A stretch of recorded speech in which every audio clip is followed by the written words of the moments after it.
என்னம்மா எல்லா உருண்டையும் வந்து ஒற்றை அளவில் இருக்குது. அதுதான் தம்பி கை கணக்கு. அப்படியே இங்கால பாருங்க, இந்த சின்ன மாமரம் வந்து அப்படி போத்துருக்கொண்டு பாருங்க.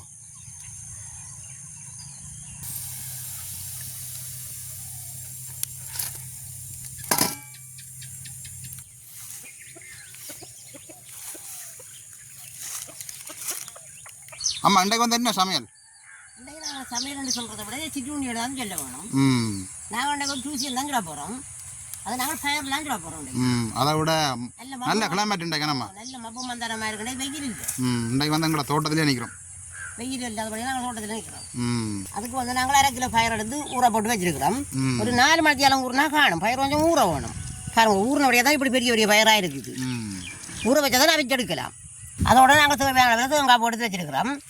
அதோட தேவையான அளவில் சீனியும் எடுத்து வச்சிருக்கிறோம். அதோட அரிசி மாதிரி பச்சைமா எடுத்து வச்சிருக்கிறோம் தேவையான அளவு. அதோட இது கோதுமைமா நல்லோட அரிசி எடுத்து வச்சிருக்கிறோம். இதுவும் பச்சைமா தான். அதோட தேவையான அளவில் உப்பு எடுத்து வச்சிருக்கிறோம். தேவையான அளவில் ஏலக்காய் பவுடர், தேவையான அளவில் மஞ்சள் தூள், இப்போ எல்லாத்தையும் வச்சு கொண்டு தான் நாங்கள் 2 டியூஷன் சொல்ல போகிறோம். அப்போ நாங்கள் முதல்ல வந்து அடுப்பை தான் மூட்டணும். நாங்கள் பயிர் அவிய வைக்கணும். அப்போ அடுப்பை மூட்டுவோம். நாங்கள் இப்போ கழுவி எடுத்த பயிரை பாலையை போடுவோம்.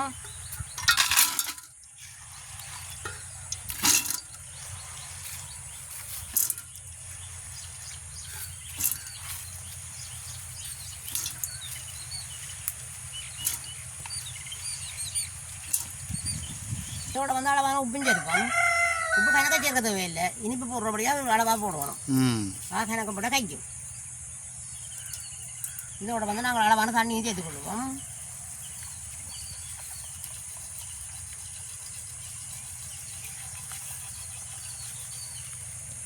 உங்களுக்கு இப்போ அடுப்பு நல்லா எரிய தொடங்கிடுது.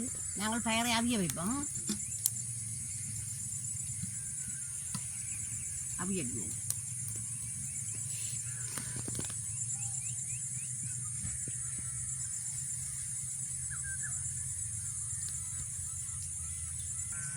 அப்படியே இங்கால பாருங்க, ஒரு சின்ன தென்னம்புள்ள பாருங்க, 2 கொண்டு வந்து தேங்காயெல்லாம் வேணாமா.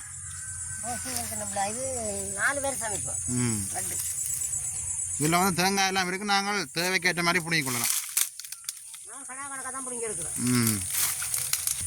இங்கே பாருங்க, 2 கொண்டு தொடலாம் தேங்காய். இதெல்லாம் வந்து தேங்காய் நாங்கள் தேவைக்கேற்ற மாதிரி பிடிங்கி கொள்ளலாம். அதை விட இங்கால வந்து ஒரு தாமரை குளம் இருக்குது. அது வந்து இப்போ புல்லெல்லாம் மூடி தாமரையாக வந்து அழிஞ்சு கொண்டு போடுது.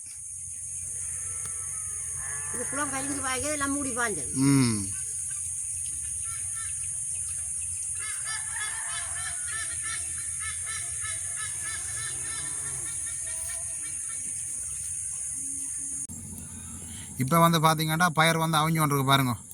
அடுப்பும் வந்து நல்லா எரியுது. அடுப்பு எரியிற விதத்துக்கு வந்து பயிரும் வந்து அவிஞ்சு கொண்டிருக்கு.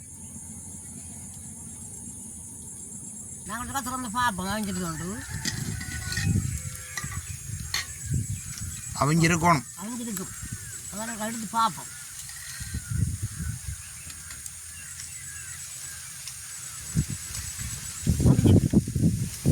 நல்லா கரையக்கூடாது. பருவமாக இருக்கணும். பயிர் நல்லா அவிஞ்சிட்டு நாங்கள் இறக்கி எடுத்து வடிச்செடுப்போம். வடிக்க வேணும்.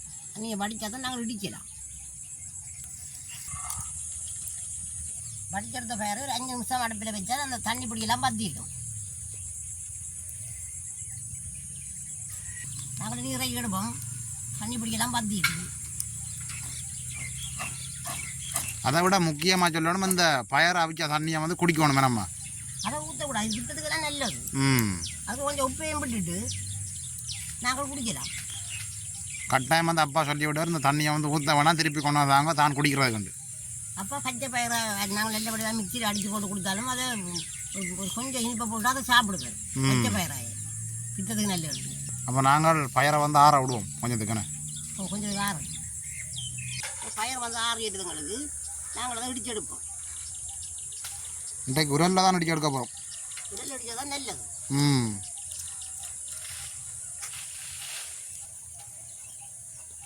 கவனமாக இடிக்கணும்.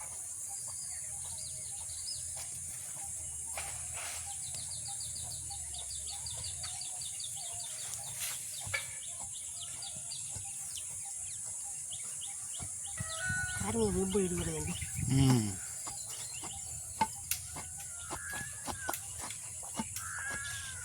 ஓரளவு பயிர் ரெடி பண்ண அப்புறம் தான் தேங்காய் போய் சேர்த்து கொள்ளுவோம்.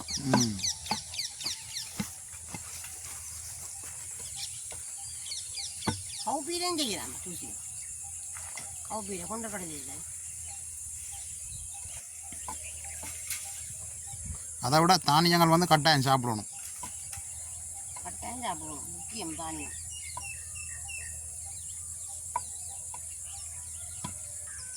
நாங்கள் சின்ன பிள்ளையா இருக்க எங்களுடைய அம்மா எங்களுக்கு உளுந்து பயறு கவுப்பி அதுகளெல்லாம் எல்லோடதாய் அவிச்சு பிடிச்சி தருவா. நாங்கள் இப்போ சின்ன வேண்டாமம்மா வேண்டாமம்மான்னு சொல்கிறது.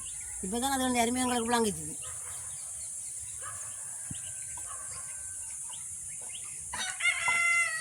எங்களுக்கு இப்போ பயிர் ரெடி பட்டுட்டுது. நாங்கள் அதோட தேங்காய் போய் சேர்த்து கொள்ளுவோம்.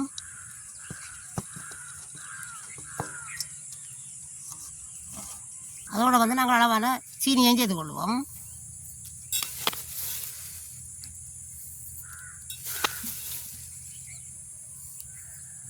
அதோட வந்து நாங்கள் இடித்து வச்சுருக்கிற ஏலக்காய் பவுடரையும் சேர்த்து கொள்ளுவோம். இனி எல்லாத்தையும் நல்லபடியாக சேர்த்து இடிப்போம். நாங்கள்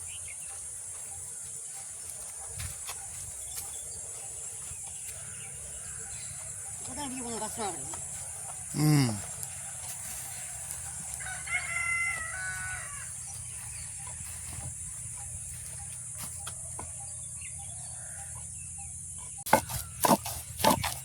எங்களுக்கு நல்லா இடிபட்டுடுது. இப்போ நாங்கள் நீரைக்கு எடுப்போம்.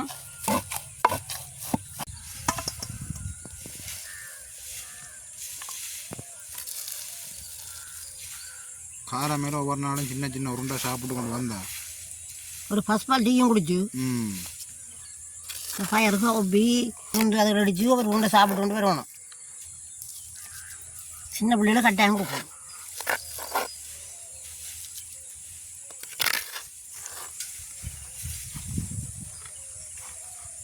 நாங்களே அளவான சின்ன சின்ன உருண்டையாக பிடிச்சி எடுப்போம்.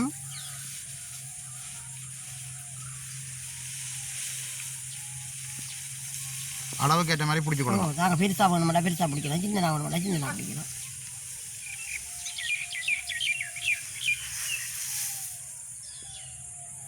இப்படியே அளவளவான உருண்டையாக பிடிச்சி எடுப்போங்க நம்ம.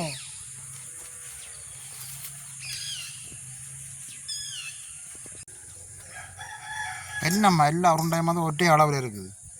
அதுதான் தம்பி கை கணக்கு. எடுக்கக்குள்ளே எனக்கு தெரியுது எவ்வளோ எடுக்கிறேன்னு. அந்த ஒரே கணக்கில் வருது. நான் நினைக்கிறேன் தராசில் வண்டியை வச்சா எல்லாம் வந்து ஒரே கிராம் தான் காட்டும் போலோட. ஒரே கணக்கில் இருக்குது. கூடவும் இல்லை குறையவும் இல்லை. அப்படியே இங்கெல்லாம் பாருங்க, இந்த சின்ன மாமரம் வந்து அப்படி பூத்துருக்கண்டு பாருங்க.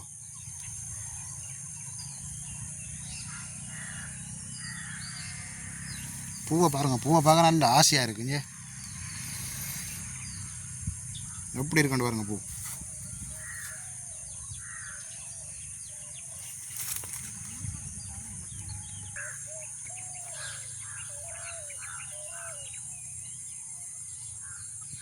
நாங்கள் இப்போ உருண்டையெல்லாம் உருண்டி எடுத்துட்டோம். இனி நாங்கள் தோய்ப்பன்மாக கரைச்செடுப்போம். அதான் கோதுமையாக போடுவோம்.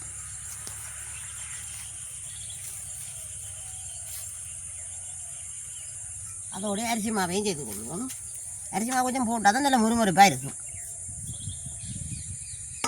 அதோட அளவான மஞ்சள் தூளும் சேர்த்து கொள்வோம். அதோட அளவான உப்பு தண்ணியும் சேர்த்து கொள்வோம். இப்போ நாங்கள் கரைச்சபடியே தண்ணியை தான் சேர்க்க போகிறோம். அதோட அளவான பச்சை தண்ணியை சேர்த்து கொள்வோம்.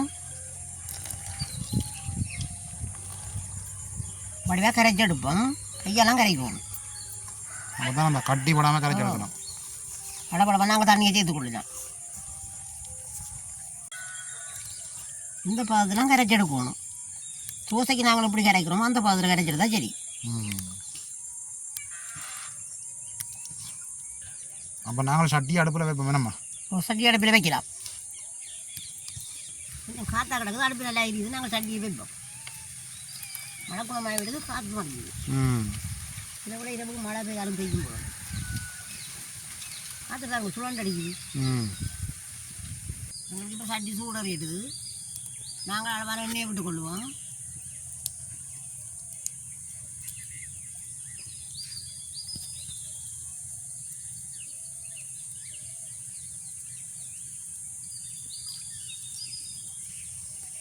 எண்ணெய் எல்லாம் கொதிக்க வேணும், இல்லைன்னா எல்லாம் கரைஞ்சி போகும். எங்களுக்கு வந்து எண்ணெய் எல்லாம் கொதிச்சிடுது. நாங்கள் இனி ஜூஸ் எடுத்து சுட தொடங்குவோம்.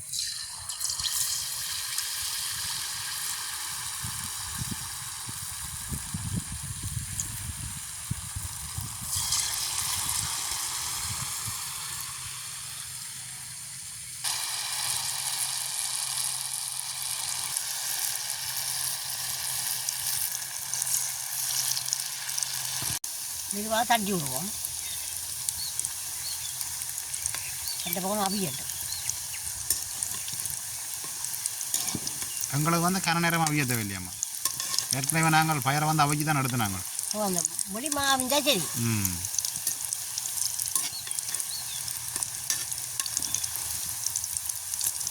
நல்லா முறுமுறுத்துட்டு நாங்கள் இனி படிச்சு எடுப்போம்.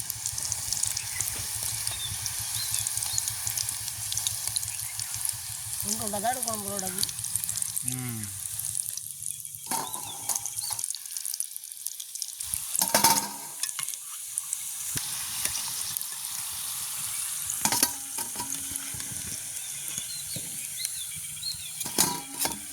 இப்படியே நாங்கள் மூக்க போட்டு எடுப்போம்.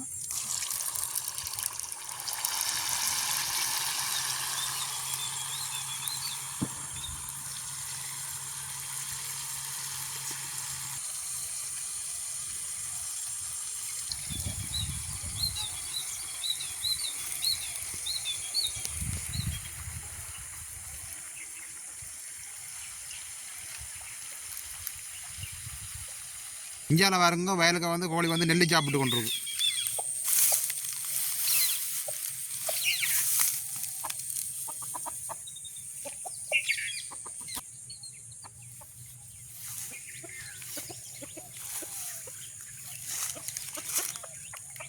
இது வந்து நல்லா சுடுபாடுட்டு அப்படியே இறக்கி எடுப்போம் நம்ம.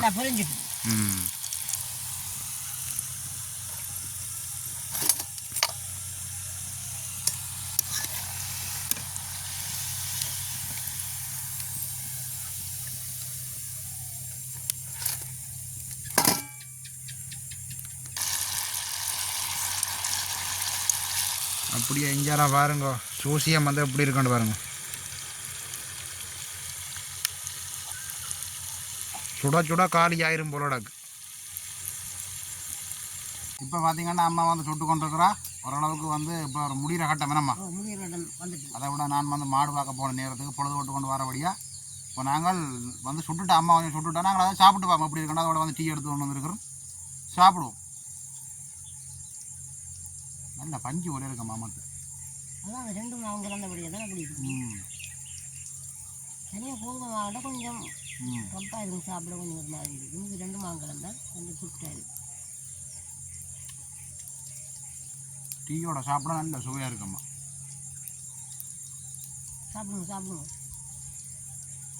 நான் சுட்டு முடிச்சு சாப்பிடுவேன். பின்னேற டைமுக்கு சொல்லவே தேவையில்லை, நல்ல ஒரு சத்து நிறைந்த சுசியம்.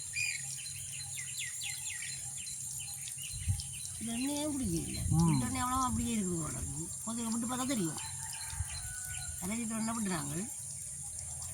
அந்த மேல் கோளுக்கு மட்டும்தான் நம்ம எண்ணெய் பிடிக்குது, உங்களுக்கெல்லாம் பாருங்க எண்ணெயே இல்லை. இப்படி வந்து காலை மேலே ஒரு 2 உருண்டை சாப்பிட்டா காணும் உங்களுக்கு சத்துள்ள உணவு. இப்படியே அடுத்ததை மடுப்போம்.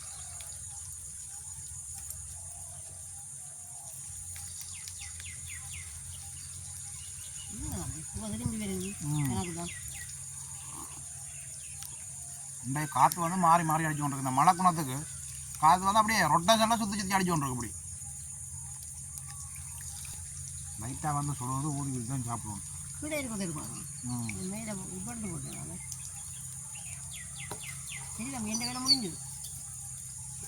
எந்த வேலை முடியாது ஒரு வழக்கமாக. அதை விட நாங்கள் மாடுகள் வந்து கட்டாயம் வந்து அடைக்கணும். என்ன பார்த்தீங்கன்னா இப்போ ஒரு 2-3 நாளைக்கு முன்னுக்கு ஒரு மாட்டை கொண்டு ஆற்றுக்குள்ளே கட்டி போட்டாங்க கல்லர் வந்து. அப்போ அதார வந்து மாடுகளை வந்து நாங்கள் ஒவ்வொரு நாளும் எல்லா மாடும் நிற்கணும் பார்த்து தான் அடைக்கணும். நாங்கள் வந்து கட்டாயம் வந்து பொழுது வர டைமில் வந்து மாடுகள் அடைக்கணும், கொஞ்சம் தேடி தான் அடைக்கணும் மாடுகளை பார்த்து. மாட்டுக்கடை கொஞ்சம் கூடுதலாக இருக்கு. ஒரு பசுமாடும் 2 கண்டும்.